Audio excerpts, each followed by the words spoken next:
검찰이 오늘은 이 전 대통령을 조사할 계획이 없다고 밝혔습니다. 취재기자 연결합니다. 김학무 기자. 네, 김학무입니다. 자, 오늘 구치소에서 첫날을 맞았는데요. 지금까지 전해진 소식 정리를 좀 해보죠. 네, 서울구 동부구치소는 오전 6시부터 일과를 시작했습니다. 오늘 아침으로는 빵과 두유, 또 양배추 샐러드 등이 나왔는데 이 전 대통령이 식사를 했는지 구치소 측은 밝히지는 않았습니다. 오늘 새벽 입소 절차를 마치고 독방에 들어간 이 전 대통령은 불면의 밤을 보낸 것으로 전해졌습니다. 앞서 오늘 새벽 0시 20분쯤 구치소에 도착한 이 전 대통령은 인적사항 확인과 간단한 신체 검사를 받았습니다.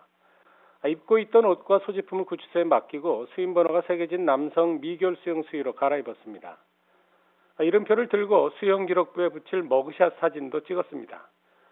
수용 과정에서 특이사항은 없었다고 검찰은 밝혔습니다. 이 전 대통령에게는 독방이 배정됐고 전담 교도관이 지정됐습니다.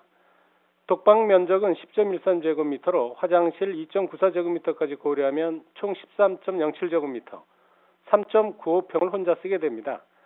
서울구치소에 수용된 박근혜 전 대통령의 독방 10.08제곱미터보다 조금 큽니다. 독방 안에는 화장실과 TV, 식탁 겸 책상, 또 싱크대가 있습니다. 취침에 필요한 침구류와 식사 등은 일반 수용자와 동일하게 제공됩니다. 이 전 대통령이 배정된 방은 동부구치소의 가장 높은 층인 12층에 있습니다. 인접한 방은 비워서 다른 수용자와 마주치지 않도록 했습니다. 이 전 대통령은 형이 확정되지 않은 미결수여서 노역은 하지 않습니다. 가족 친지 접견은 하루 한 차례 10분 가능하고 변호인 접견은 오전 9시부터 오후 6시까지 허용됩니다. 교정당국은 이 전 대통령을 법과 원칙에 따라 일반 수용자와 동등하게 대하되 전직 대통령 예우에 관한 법률과 과거 전직 대통령 수용 사례도 함께 고려해서 엄정하게 관리할 방침이라고 밝혔습니다. 자, 앞으로 이 구속된 상태에서 검찰 수사 그리고 재판을 받아야 할 텐데 어떻게 진행이 될까요? 네, 일단 검찰은 오늘은 이 전 대통령을 조사할 계획은 없다고 밝혔습니다.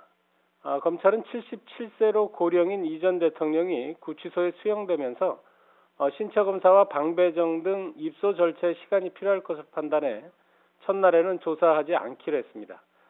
검찰은 다음 주 초 동부구치소에 찾아가서 이 전 대통령을 조사하는 방안을 검토하고 있습니다. 구치소 방문 조사가 이루어진다면 서울중앙지검 수사팀은 지난 14일 이 전 대통령을 조사한 송경호 특수이부장과 신봉수 첨단범죄수사 1부장을 보낼 가능성이 큽니다. 이 전 대통령도 다른 피의자와 마찬가지로 원칙적으로는 검찰청사로 불러 조사해야 하지만 영장심사까지 출석하지 않은 이 전 대통령이 소환을 거부할 가능성이 큰 점도 고려됐습니다. 박근혜 전 대통령의 경우 지난해 3월 31일 구속된 이후 당시 검찰특별수사본부가 4월 4일부터 12일까지 5차례에 걸친 방문조사를 했습니다.